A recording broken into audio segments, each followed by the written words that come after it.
Hey, welcome to the podcast. Before we get into it today, I just want to talk about our sponsors. This is brought to you by Local Menace Apparel. Now, we first came across these guys at Four Chord Music Festival last year, and honestly, they're right up our street, completely involved in the same scene as us. Local Menace is an independent punk and alternative clothing brand, doing things their own way, no corporate nonsense, just quality gear made for people who actually care about our scene.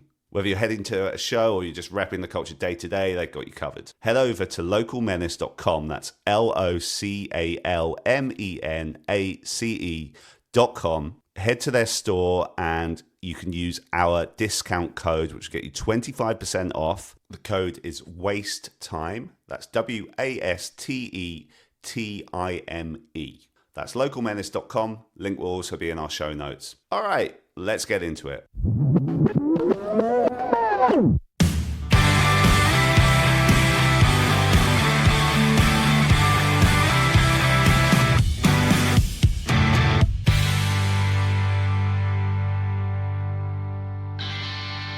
Hello, welcome to the Wasting Time podcast. I'm Chris. I am not doing a solo intro this time. I'm with Nick. Hello, Nick. I feel like it was, maybe a good time to say it. We're back after a little layoff, but maybe not. When was the last time we put something out? Like last week or something? Yeah, week before just last. Without me.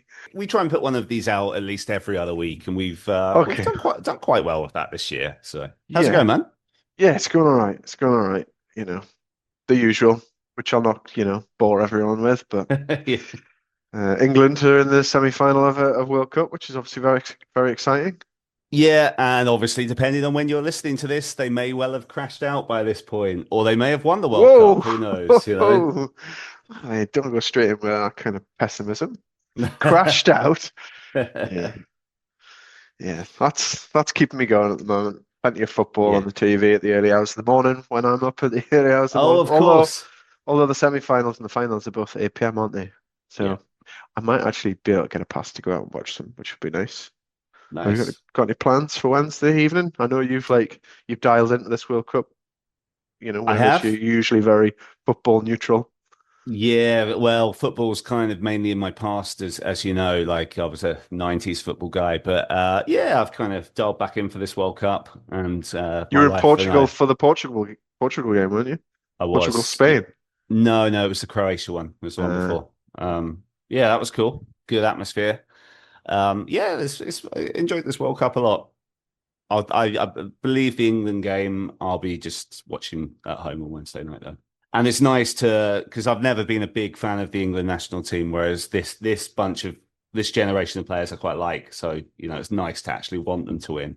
Because I always hated the Beckham generation, all of those players. So it's nice to actually be behind them. Yeah, big Dan Burn and Newcastle. Players, absolutely. Making a mark. Yeah. We had many guests that are like football fans, soccer fans we had Dave Bash. Dave Brown Sound of Some 41. He loves his football and Newcastle United. Yeah, he's the obvious example. Off the top of my head, I remember Mark from 408 plays football. I remember talking to him about football a fair bit. Vinny Caruana. You're the big fan. You should know how to say the bloke's name. But he's really into it. He's a big Liverpool fan, isn't he? Yeah. Keep flying, Big Pete. Keep flying. Shout at him. He fucking loves his football. There you go. Right. Never mind football. What about music? This feels like there's been quite a lot going on at the moment with new releases and new music. Menzinger's stuff's they've released another single and the album's out on this week, I think. Is it Friday? Yep. But it's out on Friday the 17th. I know we chatted about it a bit already, but yeah, that's I think we've both been really impressed with everything they've released so far. So we're absolutely, excited for that one this Friday. Really looking forward to just sitting down, listening to the whole record through. You're just gonna have a nice sit down and listen to the record. Is that your Friday? Well, I'll be flying to Dublin, so it'll be sitting down on the plane listening to and ignoring all your friends, basically. No, I'm flying solo because we're all coming from different beautiful. places. Because the new Menzinger album is out, you've deliberately booked an alternative flight. Yeah. What else have we got? The Rufio song, I know we're both really into that this week. Yeah, Maps. What a tune that is. Yeah, man. It's like feels like it's Rufio at their best kind of stuff. And they're bringing out an EP, right? Start of August. Yeah, just in a couple of weeks. And they also re-released or re-recorded their song Dipshit a few weeks ago as well. So it's great to have new material from them. I listened to Scott. Is it a couple of decades? Sorry, is it a couple of decades since the last time they released anything? I'm trying to think what that last. Not almost. I think the last album was 2010. So 16 years. So it's going on for a couple of decades. I was saying I was listening to Scott on Saturday's podcast radio, and it was so shout out Hunter, a friend of ours who does that. It was interesting interview. I was struck though by the fact that he was asking about would they perform live, and Scott was just like, it's not even up for debate, not happening. He's just not interested in doing it, but he loves making music. So I think even if Rishi was prepared to pay him $1 million to do that one set of four chord. Yeah, I think so. Like judging on listening to the interview, I think it's no amount of money would get him back. He said he suffers from anxiety around it and stuff, and it just doesn't interest him. So just being up on stage and in front of people. Yeah, I think so. Yeah, it's just not something he wants to be doing. And is he still working in music, or is he just doing something completely different these days? I'm not sure. It was only like 15-minute interview, so I don't know if it went. Maybe we should have a little bit of a hustle to get him on. I've emailed him a few times. So Scott, on the very, very small chance you're listening to this, come and have a chat with us. We'd love to talk to you, and we won't try and convince you to play live. We'll respect where you're at with that. Yeah. Rishi might keep trying forevermore, but Yeah. Fair enough.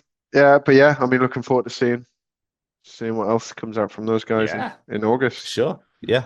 What else? New Mayday Parade. They've brought out another song. Their album's like around the corner now, isn't it? Yeah, it is. Couple of weeks.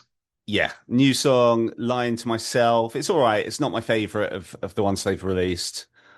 Still, I like it, but I just thought the other two are so strong that it doesn't quite hold up with them. The album's out next week.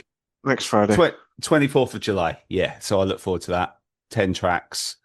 And based on what I've heard, I think it's great. So I'm really looking forward to hearing that. I mean, is it Blame It on the Youth? Yeah. Blame It on My Youth. Blame It on the Youth, I think, I believe. Yeah. That's, I've been going back to that one. And it's great. I'm not a massive Mayday Parade fan. So, but that one has been a bit of a constant over the last few weeks. So, nice. Really good track. What else? I've been listening to that film band. They brought a new album, which is the Kenny Vasoli project. How's that? Yeah, I mean, I'm really enjoying it. The album's called Permanence. Weird, he didn't talk about it at all when we interviewed him last month. Oh, he didn't mention it, did he? No. Like literally, I think that album came out like a couple of weeks after we spoke to him. So it's a bit odd he didn't plug it at all. Maybe we should have done a bit more research going into the interview. But it's like apparently it was like a post-pandemic hybrid band that came together and started working on some music. Okay. From like the Philly area. But I've really been enjoying that record. So worth checking out. The band is Film and the record's Permanence. Okay. And he obviously sings on that record for that band. Gym Class Heroes. Previous guest. New song came out last week. Yes. Yeah. I think if you're a fan of Gym Class Heroes, you'll be a fan of the song. It's a good track. It's quite not particularly aligned to our genre and scene, and maybe not to all our listeners, but if you did like the Gym Class Hero stuff, I think it's catchy, it's poppy, done a good job at it. Yeah, congrats, Travi. Yeah, and we chat to him quite a bit in our interview with him around kind of finding his place in kind of the Warped Tour world and that scene. So go back and check it out if you haven't already. Yeah, absolutely. Right. Anything else on your kind of new music radar? Yeah, a couple of things. So there's a new band called Uppity, which is spelled Uppity, and it's a new project from G-Ra, who is from Baby Got Back Talk, who I've interviewed for this show before and done little bits with him. And that this new band he's in has a new song called Catch 22. It's a lot of fun. It's really catchy. It's a cool sound, and yeah, just I'm a fan of anything G-Ra does, so want to draw people's attention to that for sure. And oh yeah, the other thing was I saw Show Off released their song "Turn Out the Lights," which I thought was like the third recording they put out of it, but Mickey from the band like corrected me when I commented that and said he thinks it's actually the fourth version of that song, which is fair enough because it's a great song. But I remember as well because it was a show off song. And do you remember when we saw the Get Go, that other band that Yeah, Chris of Messer course. was in? Yeah. When we saw them that night in Newcastle, they played this song as well. So it's like I guess it's one of those songs that he knows is really good and just wants to use it whenever he can. So it's kind of fun to have a new version of it. Cool. I'll have to check that out. I think you posted the link in our WhatsApp, so I'll I bounce on that at certainly some did. point. Yeah, yeah. Cool. I guess other things that have been going on recently, we're just coming out of 2000 Trees weekend. Yep. Yeah. We weren't there. My brother was there. Obviously, he was very disappointed about Alkaline Trio pulling out. Yeah, of course. Of They were course. like they were his number one. I think. I think they probably would have been a lot of people's number one for the weekend to Yeah. see. Obviously, Skiba wasn't very well and has been unwell for a while apparently. So And they and got they can't. Tom Brocco as the replacement. Yeah, which stature wise, are a very big band, It's a big name to bring in. but yeah, quite different, quite different to Alkaline as well, I guess. Really, I Yeah. think different. Yeah.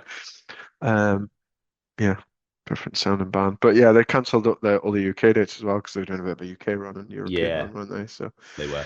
that's a bit of a shame. I was hoping to catch them in Newcastle, but yeah, hopefully it makes a speedy recovery. Yeah. Cool. Yeah, maybe we'll try and line that up again in the future. 2000 Trees. Yeah. Yeah, Yeah, it's good, always a good to fun go. place to go. If we can make it happen, I'm definitely always keen to go there. But I guess that's the kind of big UK alternative festivals done really now, isn't it? Because you've had Yeah. downloads Yeah. being that Outbreak, which is popping off now, Yep. and that looked pretty wild this year, like Yeah. good fun.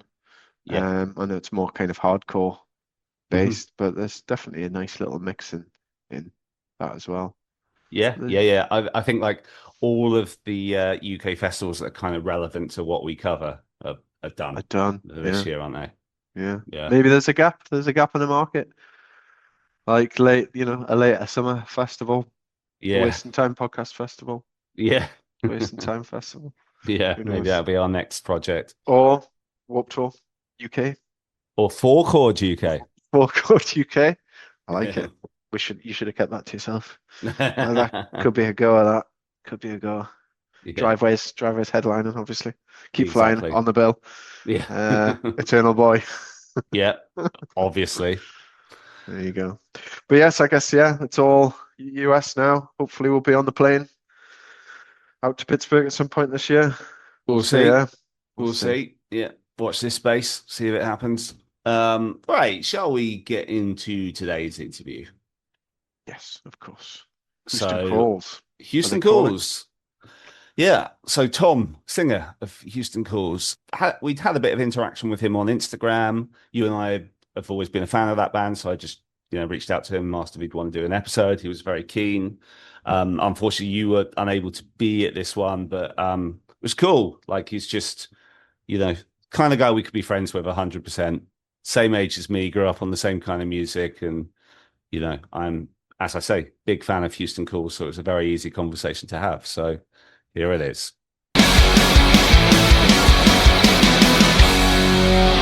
Also, dude, I just want to say thanks as well because I made a little video that mentioned you guys a little while ago, and you collaborated on that. So thanks for that.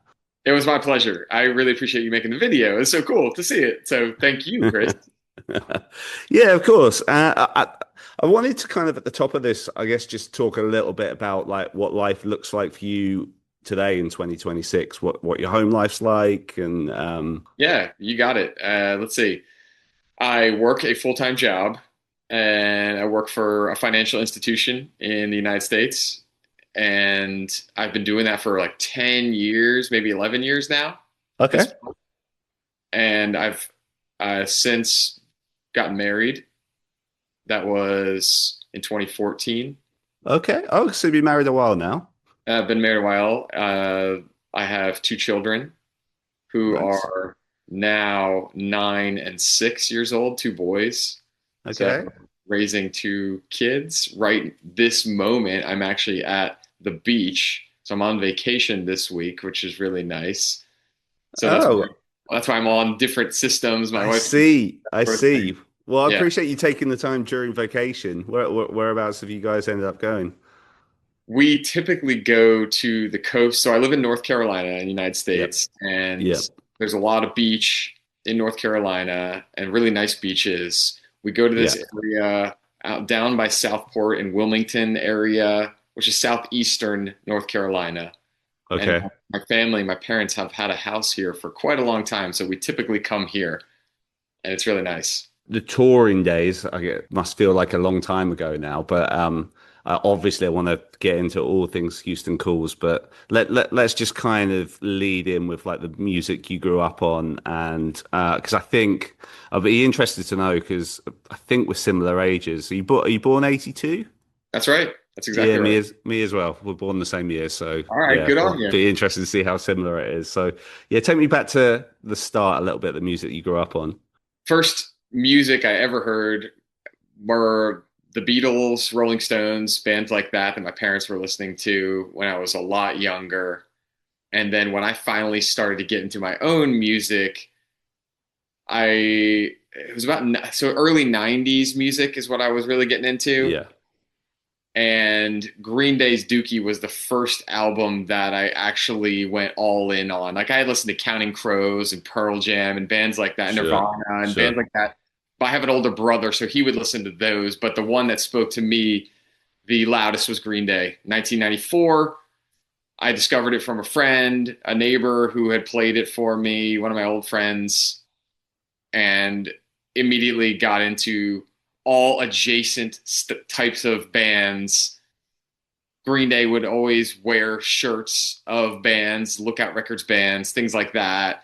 Yeah, Screech Weasel. I even think Mike Dirt, the bass player, wore a Bouncing Soul shirt at one time, which is one of my favorite New Jersey bands of all time. yeah. That, New music recently as well. yeah, exactly. Really cool. I love that band. I got a lot of respect for them and a lot of love for them. And those were the types of bands that I grew up on. Lookout Records, pop punk, Yeah, very kind of counterculture, more so than the mainstream pop punk. I know Green Day was mainstream, but at that time they had sure. a lot of attitude about them Yeah, that I really liked.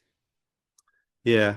I was aware that you were a Green Day guy because I watched your Instagram live you did with DJ Rostar little while ago. Shout out to DJ Rostar. Yeah, great guy. Yeah, yeah, and obviously, yeah, he's kind of like the main Green Day. Would you kind of rival him for like your love of Green Day, or are you not quite on that level? Yeah, I would like to say that I could rival him, but we've had discussions a lot, and he overshadows me by far. He knows so much more. 10 years ago, maybe I could have rivaled him and early Okay. on, but at this point, he has definitely usurped me, and he is the champion. I give him all the credit. Fair enough. And then what about starting like playing music yourself? When was your first band? Was Face First your first band, or was there things before that? No, that's right. I had a different name early on. Face First Okay. was the first real band. We had a couple of different names, but the Yeah. same people. And so that was like a ska punk act. Yeah. Do you know, because like I said, I was pretty conscious of Houston calls from the moment you signed to Drive Through. So I feel like, I'm quite knowledgeable on your history, but I don't know what podcast you were doing. Maybe it was High School Never Ends, was maybe. it Yeah, it was either High School Never Ends or there was another one. Oh, I forgot their name. But High School Never Ends. Maybe it was them because I've we've been longtime friends of theirs and I've listened to them for a long time. So maybe it was the one you did with them when you were talking about it. And then you mentioned Face First, and I was just like fuck because I remember I used to have the drive-through "You'll Never Eat Fast Food Again" sampler. And Yes. there was this song. There was this. You guys had a song on that, right? The one with like the kind of jokey rap in the middle eight. You got it. You know it very Yeah, well. yeah. And I'd never made that connection. I didn't realize that was you guys, which was that was a fun moment because I always loved that song. Thank you. Oh, that's awesome. It was mainly all the same guys. Like I was Yeah. the singer and the guitar player. Our bass player was the same. Our trumpet player actually became Houston Call's keyboard player. Okay. So those three members all went on to Houston Calls. The other two guys that played on that Face First album were not. They didn't stick around, but Okay. So obviously you must have had made some kind of waves with Face First. The fact that you were on that drive-through sampler, and obviously you must have been on their radar. Like, were you doing quite well in the sort of New Jersey scene with that band?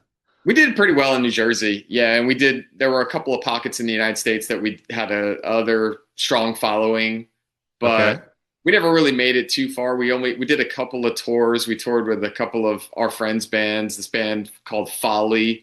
Not sure if you've heard of them. They are No, it doesn't ring a bell. I don't think. like a hardcore ska band. Okay. More hardcore than ska now. But then Hidden in Plain View, we did a couple of tours with them as Face Okay. First. We have a lot of connections with that Yeah. band. I don't know if you knew about Rob from Hidden in Plain View was in Face First. Oh, I didn't know that. Okay. He was the drummer, which is awesome. We recorded a couple of songs with him. Yeah, he played drums. So there's a lot of close ties there. They were New Jersey scene, those sorts of things. Was there ever any talk of getting on drive through with Face First, like an actual contract or anything in those days?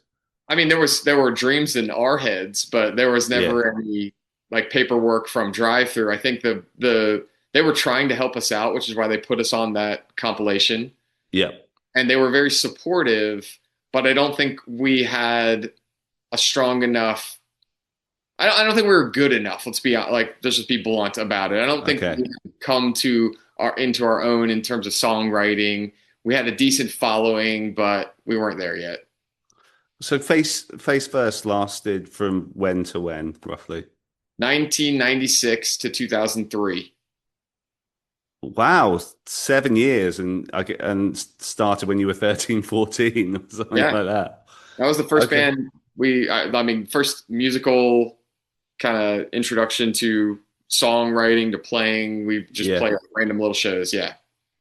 Okay, and were you effectively like trying to make it make it your career during that time? Because obviously that would have been a large chunk of high school, but if it was till 03, that would have taken you, to basically your early 20s. Yeah, I think initially, no. It was just the fun of playing in the local scene and doing that sort of thing. And we recorded in our senior year of high school. So our final year of high school, we did an album. And then once I went to college, university, and 2000 or so, then we started taking it a little bit more seriously. And we were trying harder and touring more. That was our first tour, was 2000. And then I think that progression led us into the next phase as Houston Calls. When we got better at songwriting, we started to learn about how to be a band better. And I think that's when we started taking it more seriously. So I don't think there was any point where Face First, where we thought, oh, we're going to make it. We thought we might be decently like well known, but that's about it. So did you even like effectively split up, or did it just transition into sort of, we're changing our style and we're changing our name kind of thing? Yeah, I mean, it was like there was a transition period where we got rid of one of our members. It was an amicable split, our saxophone player. Okay. He was kind of he had other things going on in his life that he was easy to kind of leave and move on. We changed one day we just decided, hey, we're going to start this new band. We're going to change the name. We're going to revamp the music. We're not going to play any of the old songs. So there was that sort of thing. It wasn't like we were trying to hold on to any music that we had written as Face First. And so it was a pretty quick transition in 2003. I think it was early on. Yeah, fair enough. What was the first Houston Cool's song that came together? Did it make that first record? Or... It did. It did. It was called "One More Won't Hurt." Was the first Oh, right. song. Okay. Yeah. Yeah. I'll down Keystones. Yeah, that's it. That's it. That's a really terrible American beer. That's what Keystones. Yeah. I'm familiar with it. I remember being struck by that lyric, and I was like, oh yeah, nice. Keystones, isn't that like a weight measurement or something like that? Stones. Yeah, it is. You're right. But yeah, I have drank my fair share of Keystones before. It's such a pissy, you're right, horrible thing. It's almost like you drink it and you're hungover straight away. Yeah, awful, terrible taste, terrible aftertaste. It's just obviously just to get the job done. But that song was a Face First song initially. That was the one song that kind of made it. But it was that song that actually sparked the transition. I wrote that song. I went in and we played. We're kind of in the writing process and went to the practice space and played the riff of that song. And, it's an initial riff that's just very simple, but kind of catchy. And we all felt it at that time. And that was the impetus for the change, where it was, oh my gosh, this is something different. This is something new, mid-tempo. It's not really a Face First song. The horns don't fit. And that started the whole thing. So what were those first shows with Houston Cool's like? Did you, obviously you must have had friends in the scene at that point if you were doing quite well. Did you kind of jump on some support slots, or were you able to just create your own thing with the Face First following that you had? Like, how did that look? It was some of that. So we used some of the following that we had. We would put on our flyers, X Face First, things like that, just to make sure everybody knew who we were. But to be honest, we started pretty fresh. We had a lot of contacts in the scene, like you're saying. So we relied on a lot of friends to help us get shows initially. And we tried to build our local following, because that was what really made Face First a powerful engine, was that we spent our time cutting our teeth in the local scene.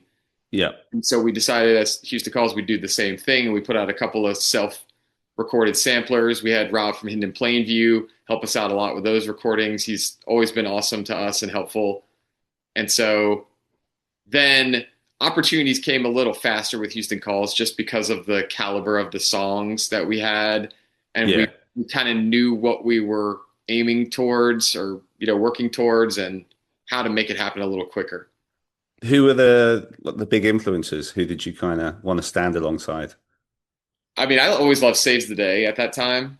Early 2000s, that was one of my favorite bands. Are we talking like Through Being Cool, Saves the Day, Stay What, because there's all these different eras, right? Are we specific to Through Being Cool, would you say? That is my favorite album of all time. I attended the release show in New Jersey. It was at an Elks Lodge, so like a local place. And that was a very pivotal show for me. But I love the sound of that album. I love the lyrics. I love the guitar tones and just the playing. I love all the palm muting. Your feature on that video of Elephant Castle. Oh yes, influenced by Through Being Cool guitar style. It's it. I can see that. Yeah. I'm just thinking like Please Dave Just Drive and the palm muting under that. Yeah, 100%. Makes sense. Exactly. Yeah. Love it. So that was one of the big bands for me. Okay. Anyone else that kind of stood up there with them for you? I mean, I did like Alkaline Trio a lot at that time. Okay. I like the cleverness of their lyrics. I really liked there was like the dark undertones. Well, it wasn't even an undertone. It was pretty just dark up front, but still really poppy. Yeah. I did like Newfound Glory coming up a lot. I loved Nothing Gold Could Stay. And then the self-titled, those two albums. Had you crossed paths with them, obviously with the drive-through connection? Had Face First like played many shows with them or anything?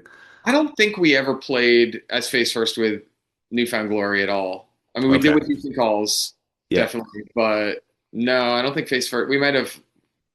No, I don't think so. And then, so talk me through that period from you've now reinvented yourselves as Houston Calls in 2003, and then the first full length was 2005, I think. So what were those 2 years like, and how did Drive Through, I guess, start to take you more seriously than they had done with the previous version of your band? Yeah.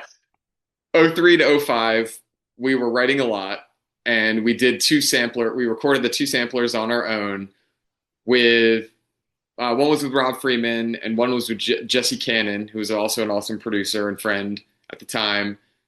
And so the idea was, let's keep writing really good songs, let's put them out, and let's go tour and get people to hear about us.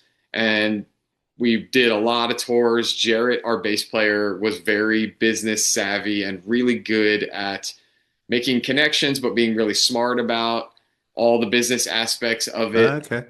Yeah, he pretty much ran the show for us, and he would manufacture these tours and get larger bands on there by using things like Absolute Punk and Pure Volume.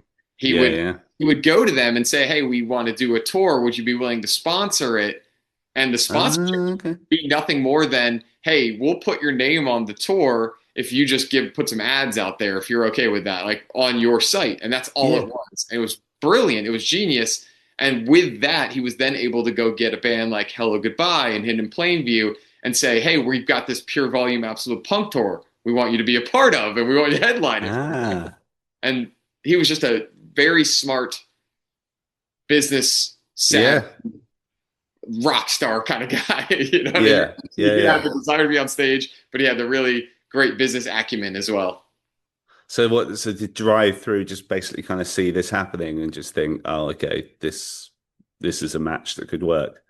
Yeah, I think they always saw Jared as a really intelligent, wise person in the scene. And then once our songs started getting better, then I think it was, eventually 2004 or so, they were at a couple shows on that specific tour that I'm mentioning where Hello Goodbye was headlining and Hidden Plainview. And that's where they decided they wanted to sign us or let us know. Amazing. And that must have been a huge moment for you guys, presumably. Massive. It was a massive moment. It was, the one part of it that wasn't as cool, just to be honest with you, was that we're going to sign you to Rushmore Records. I was just going to say, like, this is around the time that this Rushmore thing was kind of out there. So what was the deal with that? Apparently they were tired of having their bands poached by the major labels like MCA or Geffen, where the contract at that time said one of those major labels could just take any of those bands at any time. So they started Rushmore to avoid that. That's the word that I got. And I don't know. I'm obviously not them, so I don't know 100%. But that was all it was, because the offices for drive-thru were the same as Rushmore. There were all the employees. It was nothing different other than the logo, the name, and the fact that whoever they were with at that time, it might have been Geffen, I can't remember, could not take any of those bands. Oh, so they kind of create this sort of subsidiary, and so you're signed to drive-thru, but like you're stuck on drive-thru. Like you're not going to be like, I guess, like Newfound Glory, Midtown. They all got upstream to whoever it was at the time. So that's right. So I suppose that's kind of bittersweet, isn't it? Because it's exciting to be on a drive-thru level label, but straight away that what you've seen happen in so many instances before is that's there's a barrier to that straight away. Did they kind of grab you for a few albums? Like, was it a few albums deal, or like? I think it was a couple album deal. I think I'd imagine it was probably like 2 to 4 if I had to guess, but I can't remember honestly at that point. And presumably, drive-thru at that point, they were still kind of financially in a position where they could, help fund a career out of music still at that time. Yeah, I think at the beginning of our time with them, very much so. Towards the later end, towards the end of our career and us being a band, I think it was waning quite a bit. And because End of an Era, our last album, our second album, Last and Second, was the last one on drive-thru. That was the last release that they had. Yeah. And obviously things must look very different at that point. But like initially when the first record came out and you toured it, was like the reaction I presume was quite positive. And did your like life as a musician change at that point? Were you kind of like thinking, oh, I'm sort of living the dream now? You know, looking back, yes, but at the time, I think if you don't have the massive sellout crowds and you're not on the radio, this is Yeah. 2005 we're talking. I Yeah, think yeah, it's a little bit different. I was really happy with it, but I think we still didn't feel like we hit that next level. We hadn't hit that next level. We were doing great, but we yeah. weren't at a newfound glory level at all. That was Sure. a totally different world where they were. But I mean, we were excited, no doubt, and we were Yeah. getting better tours and getting better opportunities. What were some of the best tours during that period? Let's see, best or favorite? When you say best, do you mean like Yeah, yeah, best kind of like best for the band financially and exposure wise. Like, yeah, I mean it in that sense. Let's do that first, and then we can move on to like what your actual favorite one was, what you enjoyed the most. okay, the best for the band financially and just earning new fans Yeah. were mostly in different countries. We never had any massive support tours in the United States. We got all Oh, interesting. our big, yeah, we got our better opportunities in Australia with Yellow Card. That was one of our best tours. Okay. And Yeah. the second one was probably, actually there were two in the UK that we did that were incredibly successful, which is the Hello Goodbye and Plain White Tees. Yeah. And then Yumi X6, I It's assume Six was and the other. Yeah. Farewell. Was like, Yeah. that one was madness. Like way beyond the Hello Goodbye tour. The Yumi at Six, like that was otherworldly.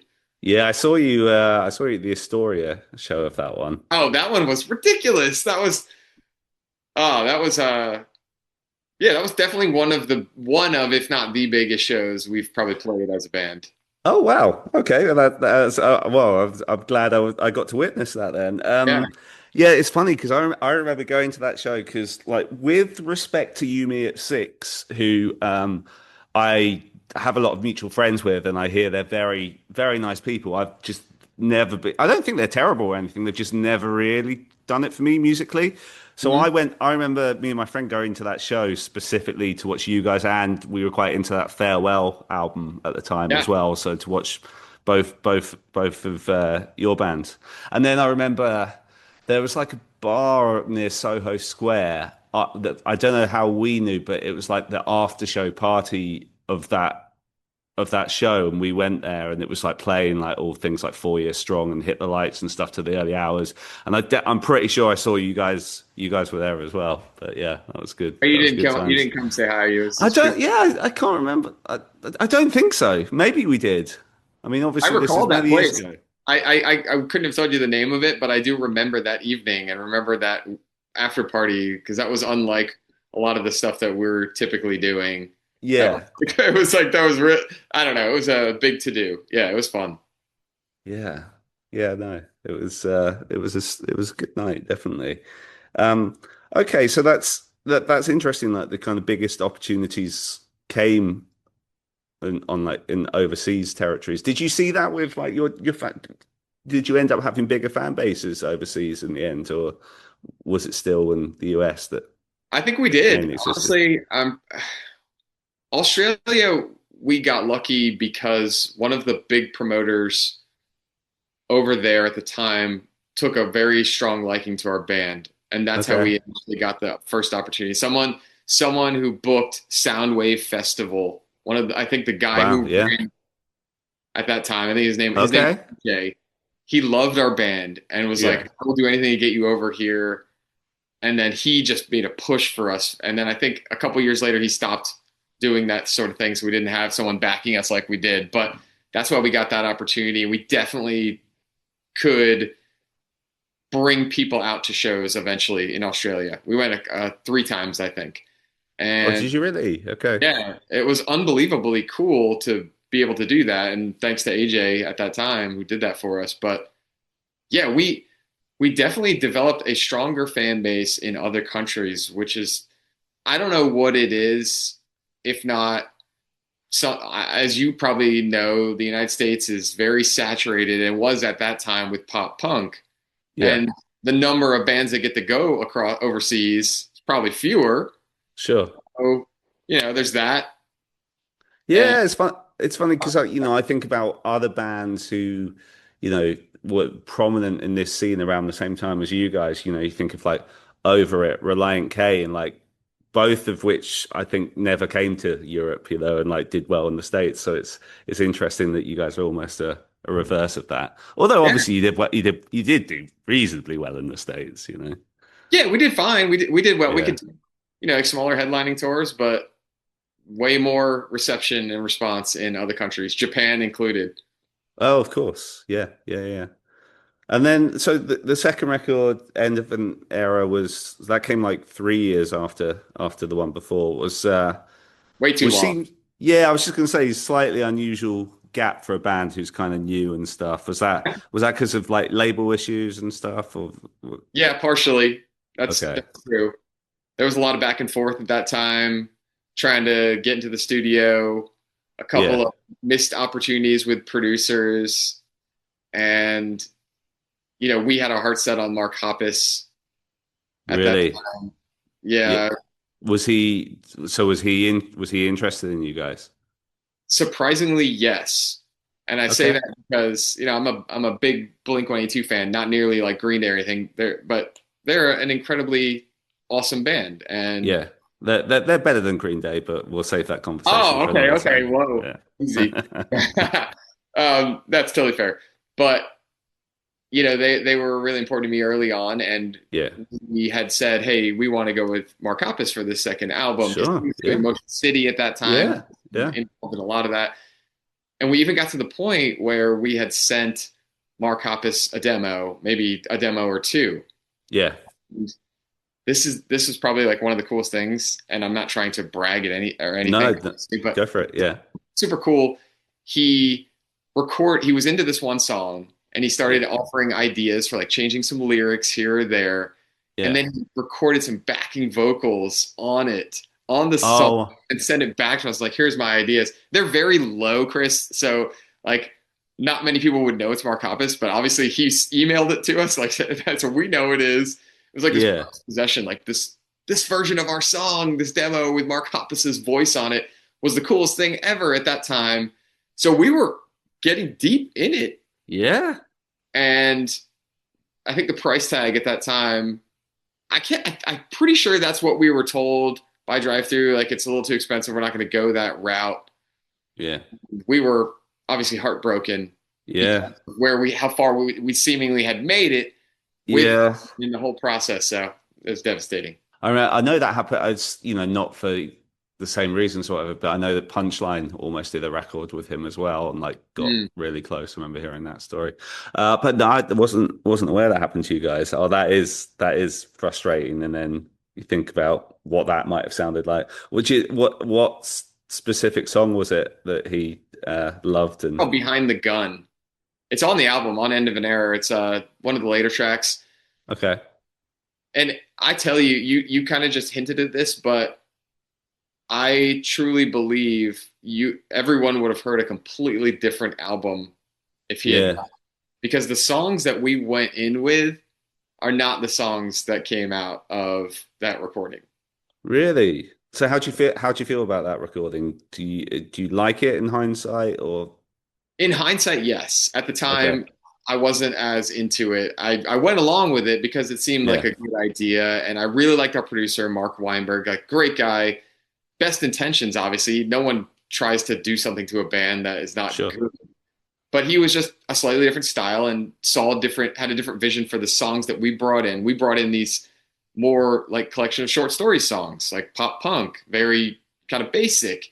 And they evolved to a little bit more mature sounding, which listening now at age 44 sounds a lot better than it did at that time, where I was like, I want this style. And we got this. Okay. Do you think it's better than the first record, or do you think the first record's better? I know they're different, but like, if you could be objective, what do you think? Yes, I do. I do think the second album is better than the first record, objectively speaking. Yeah, I think you're probably right. I mean, it's difficult, even as a fan, it's difficult because, I remember, your first, like the memories that are associated with the songs from the first record and stuff. So, but if I heard them as new music now, I think I would comfortably say second record. Yeah.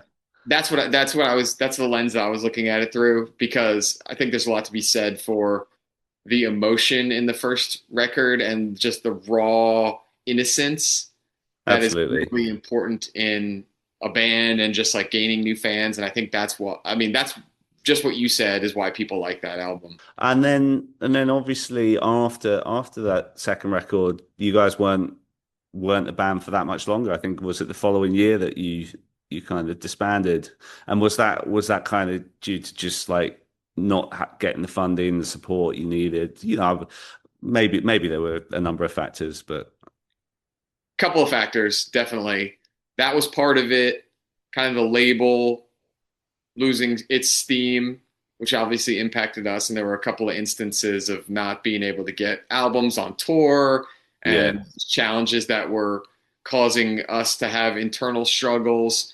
There were some issues with members not wanting to tour anymore, which, just happens over time. People have lives that they want to live, and touring gets in the way of that a lot if you've got other ideas. So there were a lot of factors leading to it, but I think the delay of the second record started the downfall. Of course. Everything from there on. And then what was that? I mean, was it a shock to the system having to stop, or the fact that you say that the delay of the second record led to this? Were you did you know that it was coming before the band kind of broke up? Like, were you prepared for it? Because I guess you would have been about 27 or something when you guys broke up, and you'd been presumably touring quite consistently up until that age. So that's quite a big life adjustment, I should imagine. Massive life adjustment. Absolutely. Yeah. And I think if I look back, I could see the writing on the wall, but I think when I was in it, I saw there were struggles, but it was one of those things, either I was just pushing to the side and not addressing, or just saying, hey, it's just something we can overcome and we can probably handle it. We can deal with it. We've dealt with other issues and challenges, but looking back, I think it's easy to say I should have seen that the demise was coming soon. Yeah. So what were those first few years like after the band stopped being a thing? Did you kind of go into the kind of career you're in now? Was that a pretty quick transition? Like, how did that look for you? No, it wasn't a quick transition. It's a challenge, because the first thing I did was I left the East Coast of the United States and went to the West Coast. Did you? 2 days after our final show in 2009, I moved across the country because I just needed a massive change. Yeah, fair enough. And my brother lived in Seattle. Okay. So you went to Pacific Northwest then? That's right. Okay. Yeah. So I lived in Seattle for 6 years. Immediately after that, my brother was out there, his family. So it was really nice to be with family in that capacity. Yeah. And, I started fresh. I went back to school. I had plans on becoming a teacher at the time. And even to the point where I got in the classroom, I wanted to be a middle school math teacher. That really interested me. I love math. Yeah. And I got in the classroom and tried that out. And I was working like random odd jobs, like really low jobs that felt, they're not bad jobs at all. But for me, after doing that life, it felt kind of demoralizing. It didn't feel great. And it was a tough spot to be in as anyone who has a dream and a goal and a passion. And then you just have to start fresh with something that's not that. Now, granted, I was lucky to have a couple of friends who were from Jersey. They relocated to Seattle. I don't know if it was because of me or if I helped spark it. They came out there. I started playing. I got to play music with them locally out in Seattle, and we got to play like this kind of grittier punk, still pop punk, but we did a band for 2 or 3 years out there where we'd play around. So I still got to be creative, and we did some. What was the band called? Did you ever like release anything under it?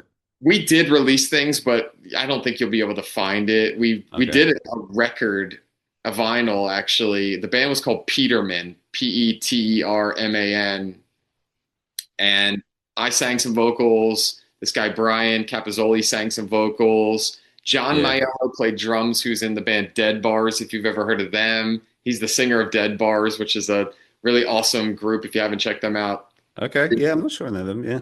Active right now. They're an active band. Okay. And yeah, we got to do the thing for a while.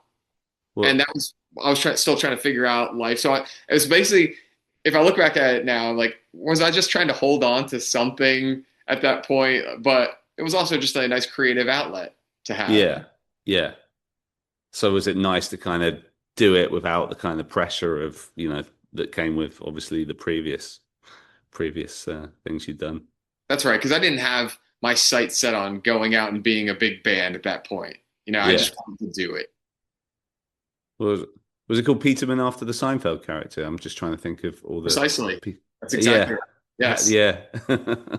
Our drummer, John, the drummer at the time, and I think even Dan Diaz, the guitar player, they were both really, and even Brian, they were all really into Seinfeld. I like Seinfeld, but they were like really into it. Right, okay. So they were just like, it has to have some sort of reference to the show. That's right. Yeah. Nice. And then we should talk a little bit about, like, you released music again recently. Yeah. Wild, right? Throw Thermal Pod. Like, yeah, tell me a bit about how that's kind of come together. I've always tooled around with some songwriting and just some solo stuff just for fun for many years. Probably even thinking back to when I was in Seattle. So probably like 10, 15 years, I've always been on the side doing some stuff and releasing it on Bandcamp, for example. Yeah. And I started getting a little bit better. I'm not going to say good, but I got a little bit better at recording on my own and making it sound somewhat good. I still don't think it's up to par with any of our recordings at all, but I was just having a lot of fun with it. And I started, I go through these waves where I get interested in recording and writing songs, and then I was finding more inspiration, and then I'd not have inspiration for a while. And I just recently this year just recorded a couple of songs and had some fun with it, and finally I felt like I was finding my voice again when it comes to lyricism and just songwriting in general. So just finding a little bit of steam. Nice. Yeah. And also, we should probably talk about the reunion you guys did a couple of years ago. We'll talk about Four Chord a little bit as well, because the recording dropped a bit when we talked about that earlier, but brought it back in 2023. And then the release that you did, was that like an old demo you had already? Yes, the Drive Time Radio, that song. That's it. Yeah. That's right. That was we released it at the time a little bit before we did the reunion shows, just to kind of make it exciting, have something new out there. That was one we did with Rob Freeman back in the End of an Era demos. Okay.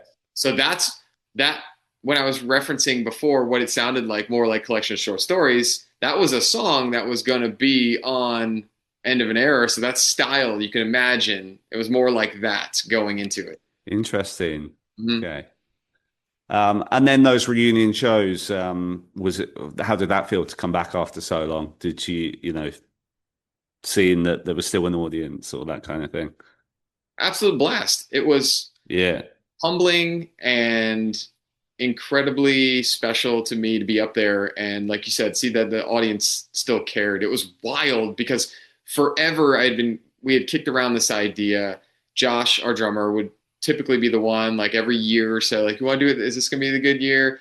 And I had a lot of hesitancy just because I didn't think people would show up. I didn't think people would care. And then once we started coming back with a little bit more, we started with a social media presence on Instagram. I can't remember why. And then someone had asked me to record a song, acoustic version of a song. And I was like, why not? Someone asked for it. Like, it's a fan. They want to hear it. I'll do it. And then I did a couple on our Instagram. Yeah. And then it started to kind of develop that people were showing up and talking and reacting. And I was like, wow, maybe there is something here. And so, yeah, it was a beautiful time. The fact that we got to do 2 nights to be with those guys again on stage and all of our family and friends and yeah, amazing. Amazing. My wife came and she had never seen, I didn't know her in the days of playing. Yeah, of course. Yeah. Everybody came out. It's really cool. My kids came to the show. They were a little bit younger then, so they didn't make it through much of it, but it was neat. Have you, as your boys have got a bit older, have you played them Houston Calls stuff? And if so, what's that? How's that been received? They're not into it. Fair enough. I try, and they like music. They seem to be into a lot of stuff, and they like my younger son Sam loves When I Come Around. Like he's really okay. They like this is like stuff that they like, but anytime I'm like, oh, this is the band I used to play, and they don't really give it any time of day. It doesn't mean it's okay. Well, you never know. Maybe as they get older. And also, speaking of Houston Calls music, forgive me if I'm imagining this, but did you, going back to the DJ Rostar chat again, did you mention that you had you guys had recorded something new and that you had it, but you were still looking at when to release it? I'm not imagining this, right? No, you're not imagining this. Yeah. You're right. That's accurate. We did a song, which is wild. And so was this like an old song you had from back in the day, or was this from just something completely new that you wrote together? Tell me about it. Yeah, the initial part, there's a piano part in the song that Rich, our keyboard player, had written long ago. And he always had a lot of ideas like that. And he likes to see things through. I'm more comfortable with dropping things and just discarding them. He was committed to this song, and he said, I've got this idea from way back when. And so him and I got on a Zoom, and we've kind of worked it out together. I had the acoustic guitar. And so the anchor of the song was written long ago, but then a lot of it came out, within the last year and a half, and they all went to actually go figure Rob Freeman again, laid all the music down. I'm the only one who lives in another state. They all live in Jersey, Pennsylvania, nearby. I live in North Carolina. So they did all the music. I didn't even play guitar on it. I did the vocals down in North Carolina. Oh, okay. Yeah. Back to Rob. Rob and I have known each other for a long time. So I communicate with him, what's it going to take? And we would figure out, here's what we need. He's like, this one's clipping a lot, those sorts of things. So it was really easy to work with him. Okay. And so as it stands, do you guys you don't have a plan for a release, or do you have something? We don't have a plan. We're trying to work it out, and we had some plans on doing some shows on the West Coast of the United States at some point. I don't think that's going to work out right now, but we're trying to figure out what to do with this, because releasing one song, you don't know. It's just do you do that? Or do you not do it? It's and I suppose if you guys can find the opportunity to do a small spate of shows, it would make sense to kind of coincide it with that. Exactly. But you should definitely, if it becomes apparent that that's not happening anytime soon, just release it. Release it, man. Yeah. That's what I was thinking. I said that too. I was like, why can't we just put it out there as a thank you to everybody who stuck around for a while, still shows an interest or anything about our band, still takes part in any conversation. So that's what I was thinking too. May happen. If you guys had done a third record and kept going full steam, like you were in those days, what do you think it would have sounded like? Probably, if I had my way, it would have reverted back towards more of the initial sound. Oh, interesting. Okay. That was the thing that I was into. I was more into writing songs like the first album, because like I said, Saves the Day, that sort of, it's a lot simpler, and the songwriting on the second album the parts, it just didn't feel like me. I mean, maybe some of the other guys related more to it, but me personally, not as much. Fair enough. Well, what kind of music are you listening to these days? And if there are any new artists who've impressed you, been on your radar? So I really like Sincere Engineer. That's one of the. That's one. I mean, they've been around for a while, but they're still active. Yeah, Deanna, that's the singer, isn't it? She's been on the podcast before. I've ran into her in real life a couple of times. Yeah, she's really nice. Oh, nice. There you go. I really like them a lot. Yeah. I'm listening. It seems like a lot of older bands are putting new stuff out. What are you gonna say? Yeah. Sorry to cut in, but that reminds me. God, keep going back to the bloody DJ Rockstar chat. But you mentioned Ship Present, which was one I Yes. wasn't expecting you to, because that's Iona, who used to be in Great Cynics. That's her. Well, I mean, she started it years ago. Then it's been, to my knowledge, like on and off active. But she's always been a great songwriter. But it was cool for you to pull that one out. I wasn't expecting that. I don't know where that came from. I don't even remember how Yeah. I found that band. I think it was Yeah. one of those that was probably recommended to me based on some other things I was listening to. And Oh, okay. on Yeah. a whim, I just checked it out. And I was like, oh my gosh, I love this. Yeah. So good. Like her voice is awesome. The songs, like so great. Um, yeah, I loved it. I still listen to that. It's on a lot of playlists I have. But I guess I don't have a lot of newer bands that I'm listening to. I'm still listening to Microwave, that Oh band. yeah. Yeah. We That 10-year reunion or 10-year anniversary of that awesome album. okay, yeah, fair. We interviewed them at the first four chords we went to, actually. Yeah. Okay. Nice chaps. I was gonna say, how are they nice? Like, there's probably a lot of people you run into that are really cool, and then there's some that Yeah. maybe not so cool. That's true. I mean, not just because it's the easy thing to say, but overwhelmingly people are very cool, That's good. Yeah. I mean, what was it like in in your days, like your experiences of people being cool versus not so cool? Was it 50-50. oh, 50-50? Oh, well, that's interesting. Okay. Yeah, I mean, it's tough. It was Yeah. I don't, we weren't a band that got a lot of respect.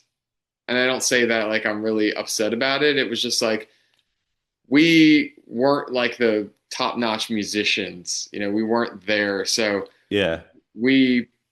I kind of prided myself on at least making connections with people as friendships and things like that. Like a band Yeah. Okay. Yeah. like Day at the Fair, who you probably heard of, and like we I were love really, that band. Yeah. yeah, really Yeah. good friends of ours. And I still, they played our shows a couple months back. We did a couple of shows in August of last year, and we had them on because we really like them. And that band Self Against City, a couple of bands that we came up Yeah. with, love Yeah. those guys a lot.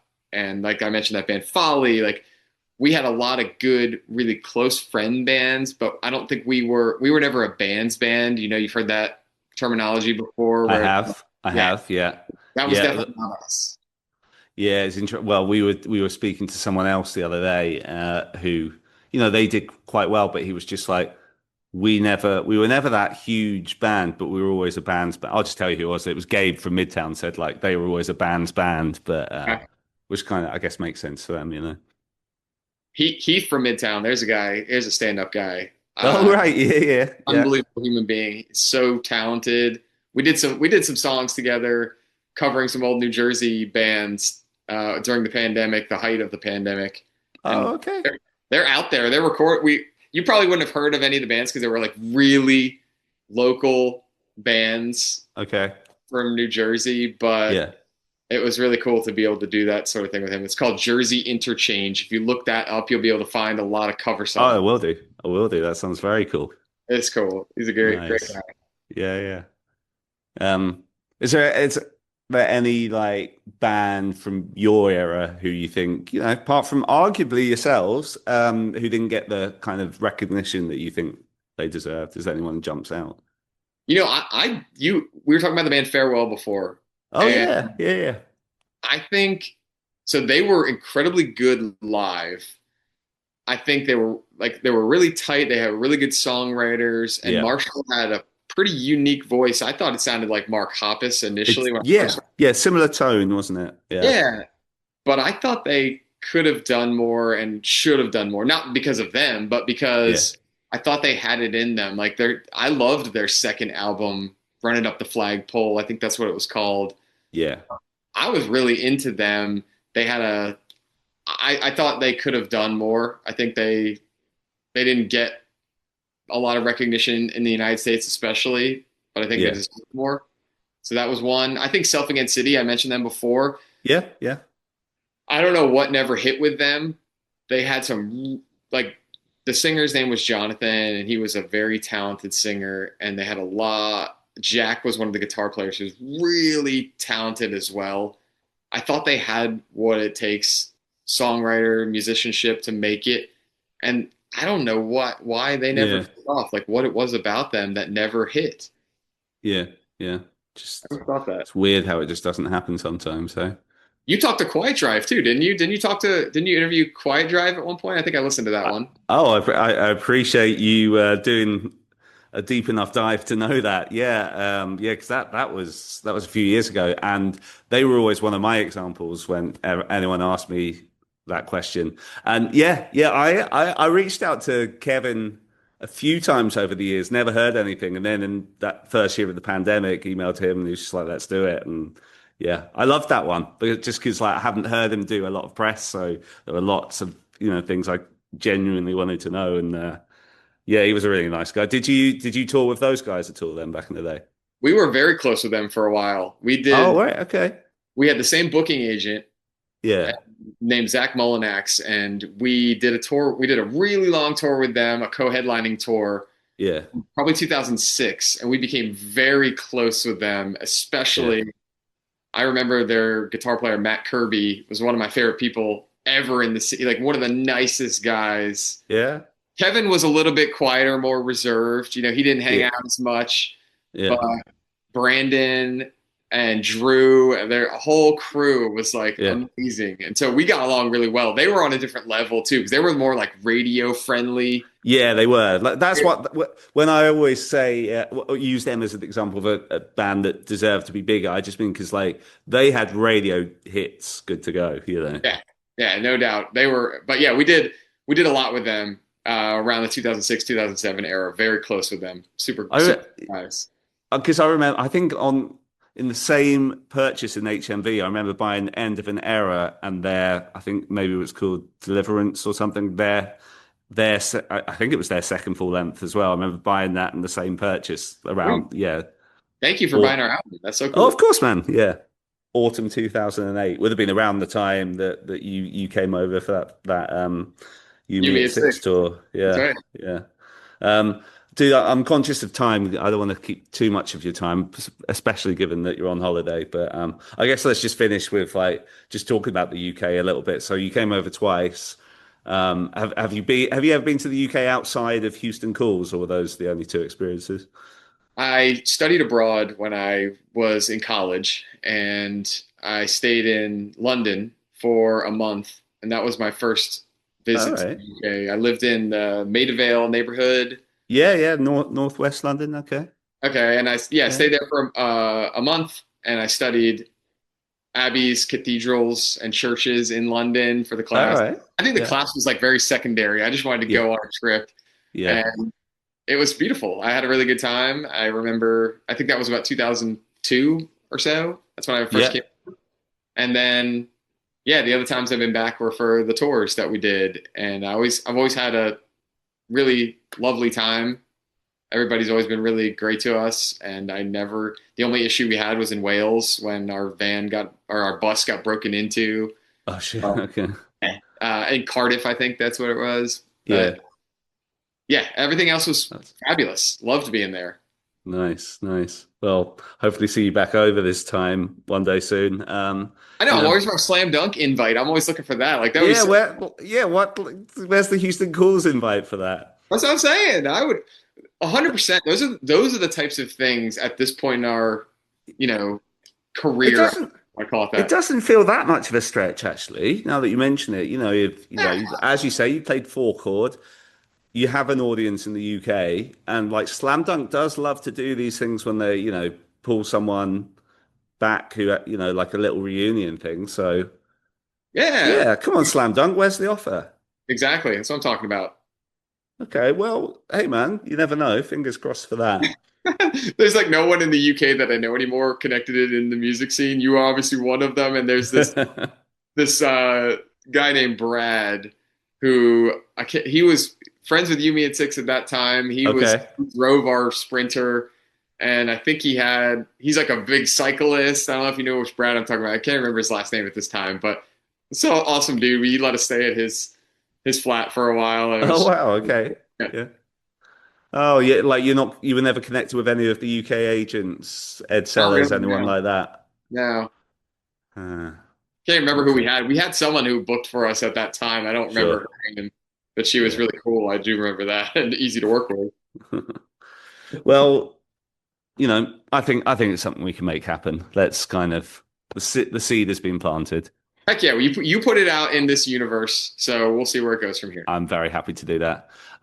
Tom, thanks so much for doing this, man. It's absolute pleasure to spend a bit of time with you and hear all these stories. It's really cool. Chris, it was an absolute pleasure to meet you. And honestly, like what I said before, truly appreciated that you are keeping our music alive with what you're doing. It's awesome. It's like I said, it's so humbling, and it just is really special to me because I know all of us that play in the band have a really special place in our hearts and in our life for that time period. And to have someone like showcasing it this far down the line is unbelievable feeling, and it's very appreciated. I mean, thank you. Yeah, it means a lot you saying that. That's really cool. Thanks so much for doing this.